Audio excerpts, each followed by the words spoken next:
Okay, here we are in Fairbanks, Alaska, and I'm sitting here. This is beginning to get more like another friend of mine that I'd like to introduce you to, Professor Gary Laursen from University of Alaska. And Gary is a mycologist, someone who studies fungi, and Gary is going to go over some very basic introductory pointers about mushrooms, but he's also going to explain, and we get the question a lot about why don't we use mosses or bryophytes. We've had people tell us, well, fungi and mushrooms could be useful for certain things in wetlands as an indicator. And one of the things Gary's going to do is discuss the pros and cons of fungi as for usage and reliability in wetland purposes. So with that introduction, I'm going to turn this over to Gary, and then after he goes through his information, we may ask some questions and try to focus it specifically on maybe a few wetland items. So I'll turn it over to Gary. Thanks, Bob. And I'd like to shake your hand for helping us out here. Thank you very much. Okay. Well, I want to welcome all of you to Alaska and to this beautiful nature preserve, which is called Kramer's Field, and it's operated by our Alaska Department of Fish and Game. And we're at the height of our insect and particularly our mosquito population density. So I'll be brushing my face occasionally as I talk to you all about these wetlands. It's interesting that the fungi here perform the same functions they would just about anywhere else. We're about 65 degrees north latitude, so we're in what we call the high latitudes on planet Earth. And we find that there are about 12 species of mushrooms, with every species of vascular plant. So one tree can literally house or host a number of different kinds of fungi. So there's no dearth of fungi coming into these places like wetlands. So the one thing I want to share in the work that we've done in wetlands is that we see a lot of different things. But mushrooms are ephemeral. In other words, they pop up in a rain, expand, and then die very quickly or fall over, or are subject to being eaten by squirrels or picked by squirrels, taken in the limbs of trees, dried out, and then stored in mushroom caches by the squirrels for eating all winter long. So these mushrooms, we come out 1 week, we see a whole host of different species. We come out a week later, and they're different species. Therein lies part of the problem with using fungi in their ephemeralness as indicator species, because they're just simply not consistently there all the time, as with the trees or in some cases with the mosses. The other thing is that fungi in these high latitudes, with the convergence of our longitudinal lines, the fungi tend to have a circumpolar nature. In other words, many of the things we see in Fairbanks, Alaska, you would actually see in Northern Europe as well, or in particularly in the Scandinavian countries, in the high elevations and high latitudes. Or if you went to alpine spines like the mountains through Europe, you might actually see some of the very same fungi. But again, they're very seasonal. They don't stay around very long, and so you really have to get out here at the time that they're prolifically fruiting and find, describe, photograph, and collect these things. There are some fungi that we find only in wetlands. Some fungi we find only in deserts. Some fungi we find only on trees. Others are just forest stuff. And so the fungi,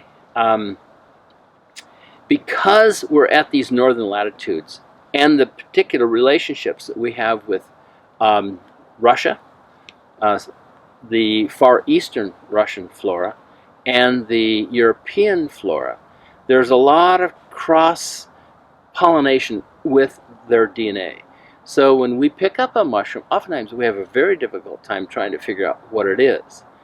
And when we do the studies, we do three things. We look at the mushroom in terms of its physical size.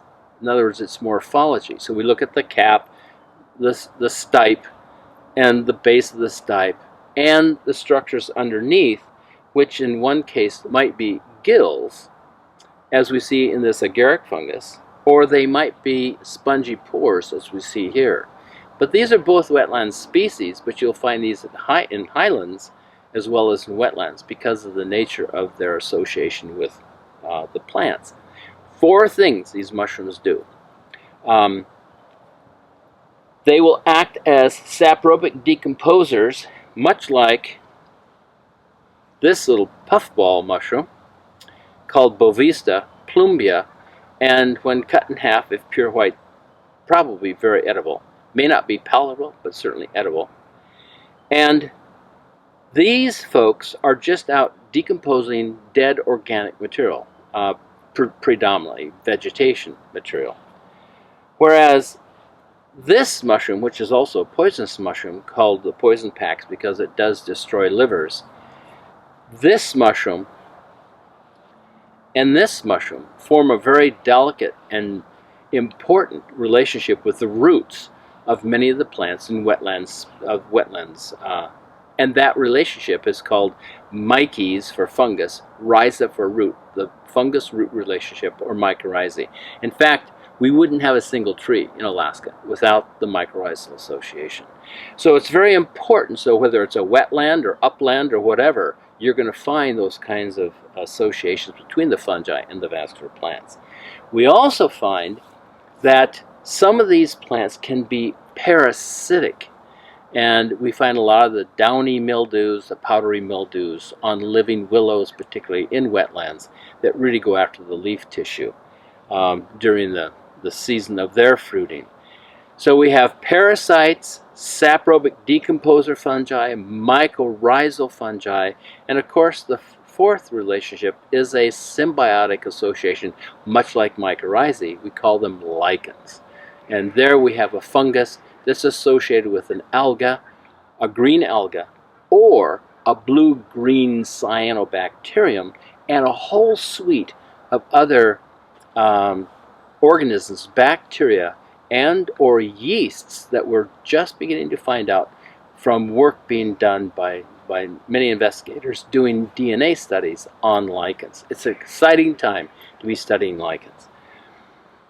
And the thing that we don't find much in these wetlands are lichens. They tend to be around the rims or the sides because they do not do well in inundation or in areas that are inundated for long periods of time during the summer. So these fungi then come in a host of different kinds of common groups. So we have things that have this spongy pore structure underneath the cap, and we call these bolete mushrooms. And there are several species of boletes. And yes, this particular one, Lexinum alaskanum, is actually edible. So there are a lot of wetland species of mushrooms that are really deliciously edible. Some we just don't know what they are for sure. In being with lots of people in these wetlands and looking at fungi, people give them names, and the names are simply not what the fungus really is, even though it may be edible because people have eaten it and survived. The genetic studies that are being done on these things are showing they're in fact not the mushrooms that people think they are. So therein lies the other difficulty, another difficulty, with using fungi as indicator species, is in some cases we just don't really know what they are yet until all of the genetic studies, the microscopic studies and the macroscopic studies have been completed. And so the difficulty then is not only in their ephemeralness, but in knowing what the species is, and then training people adequately so that they can identify these species while in the field. And that is really tough. As a professional mycologist, it's tough for me to identify these things. And so to have a technical person who is only out there for a summer period trying to find, a whole host of quote-unquote indicator mushroom species would be extremely tough to do. So these kinds of things are important for us to think about in relationship to the common groups. Those that have gills underneath we call agaric fungi, and there are a lot of agaric fungi that are specific to wetland environs. We have mushrooms that have an undershield covering, and we can't see the whole entire mushroom unless we actually cut it in half. And upon doing that and then pulling this apart, we can see that there are gills underneath. The gilled fungi are called agarics.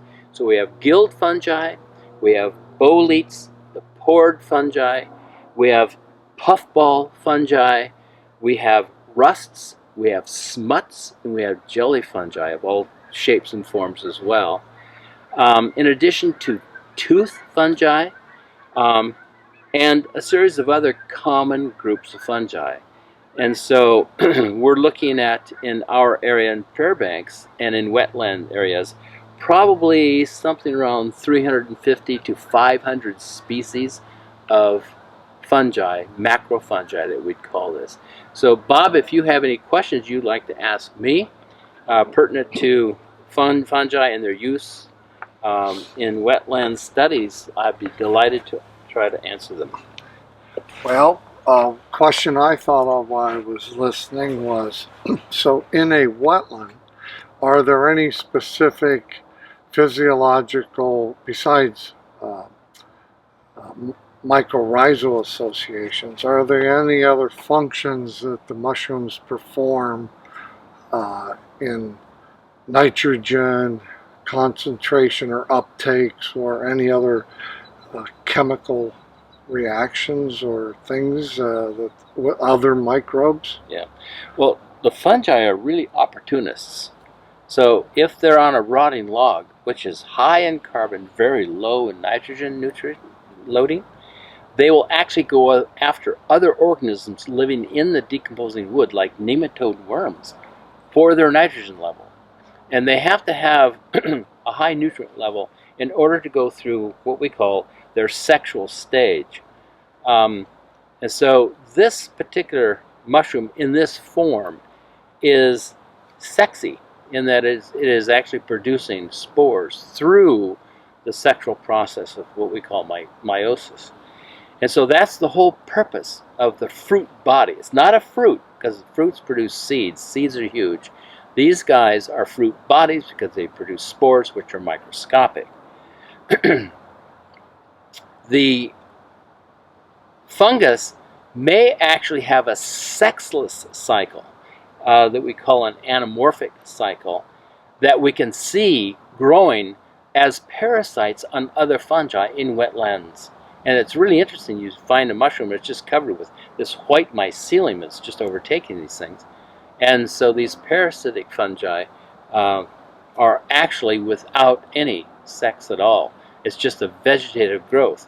But it's interesting to note that this is kind of analogous to an apple or a cherry on an apple tree or cherry tree, in that the actual fruit body, the mycelial mat, the vegetative body of the mushroom is microscopic. And it's in the substrate, whether it's a rotten log, the duff, on leaves, or buried somewhere. And it's something that you don't see normally unless you see it growing over as a parasite, one of these other fungi that I was mentioning. And so the fungi producing the sexless and then the sexy stage, it is like picking an apple off of an apple tree. The tree itself is just microscopic.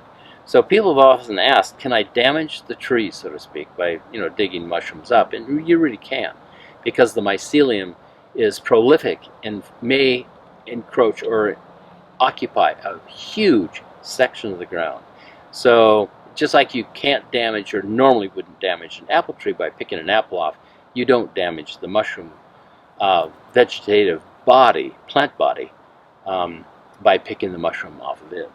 Are there, moving on to another question about wetlands, are there like species associated with like just saturated soils, more waterlogged periods, or I don't think I've ever heard of an aquatic fungi, but you're smiling, so I must not know about them. Well, it's really interesting, Bob. There are 5 major groups of fungi. We call them phyla.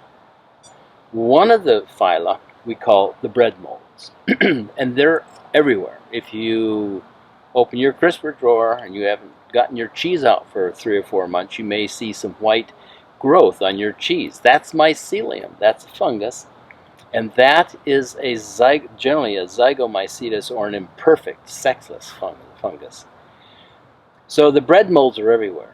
Then you've got those microscopic forms that form a different kind of mycorrhizal association with roots of certain kinds of plants, particularly crop plants in dry land areas, like with the grasses, corn, maize, other kinds of crop-produced materials.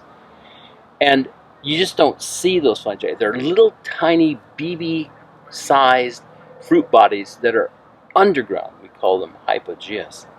So we have the zygomyces, the bread molds, the microscopic mycorrhizal, endomycorrhizal forms, in the group called the glomeromycota. And then we've got the chytridiomycota, which are in fact aquatic mushrooms. So these wetlands are filled with numbers of species of aquatic fungi, Right. but they're just simply not this kind of a mushroom. Right. They're microscopic, they're parasites on algae, growing on dead wood, that sort of thing. We just don't see them, but they're definitely there. And then you've got the big mushrooms, we call them the macrofungi, the cup fungi, called the ascomycota, and these called the basidiomycota, meaning that they have tiny clubs that distinguish them from sacs in the cup fungi. But yes, we've got those 5 major groups of organisms, fungi, and all of them are found in wetlands. Interesting that I didn't realize there were aquatic mushrooms, and so for instance, here on the hummocks with the big pedestals, is there any kind of mushroom flora sorting on these? Yes, and there is. And it's an interesting relationship because we talk about the thickness or depth of the life zone. In Barrow, Alaska, at 74 degrees north latitude, that life zone is about 18 centimeters deep. You go to the tropics, and it's 500 feet deep. Matter of fact, the trees have canopy levels, 4 canopy levels, and you'll find fungi 100 feet down in the soil. So as you move north along a plane, altitudinal plane, the life zone begins to squeeze down. So here at 64, 65 degrees north latitude, we're talking about a life zone that is probably 30 meters at the most deep, something like that. And if you go to these hummocks where the moisture level or the water table is at a certain level, you'll find fungi responding to this water table going up the hummock, so to speak.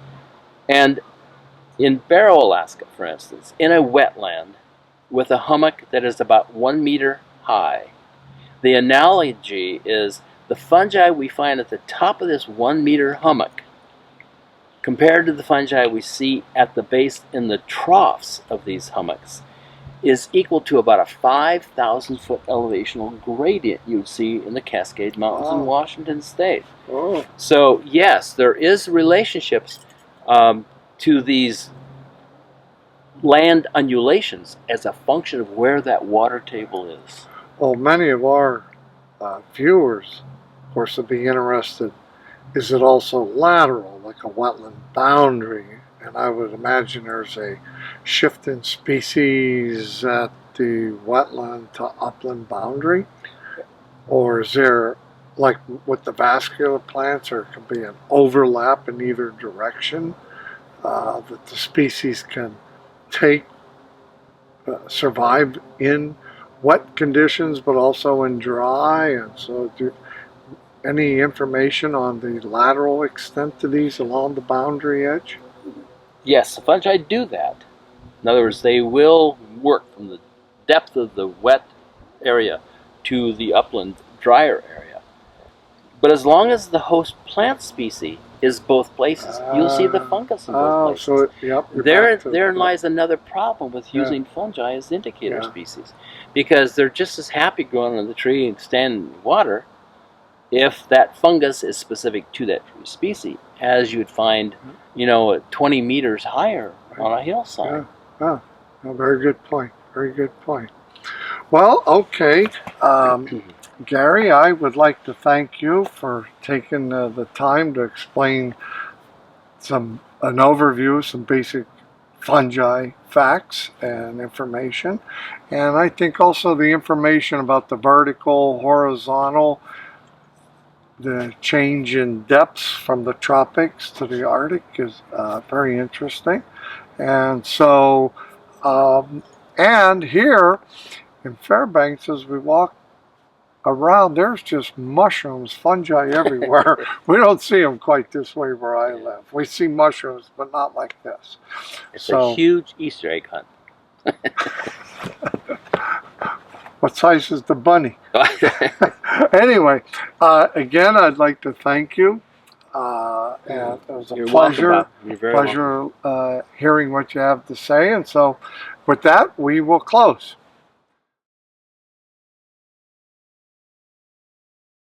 When we're making this video, can you show different mushrooms and some structures and go from there? Sure. Oh, hey, can I eat this? Oh my goodness sakes! I get this question a lot. Do you? Oh yes, it's rather amazing. Looks tasty. It is, but we've done some work with this group of mushrooms, and it has 3 toxins, Paul, and two of them are pretty nasty and can cause some real gastrointestinal problems. I only know of one death from the mushroom, but the person ate many caps, so it probably deserved to die. But can he eat it or not? Well, or how's this going to go with supper? Let me put it this way: people have collected this mushroom for its psychoactive quality. So it does have an hallucinogen, but I would definitely never recommend anybody eat an Amanita.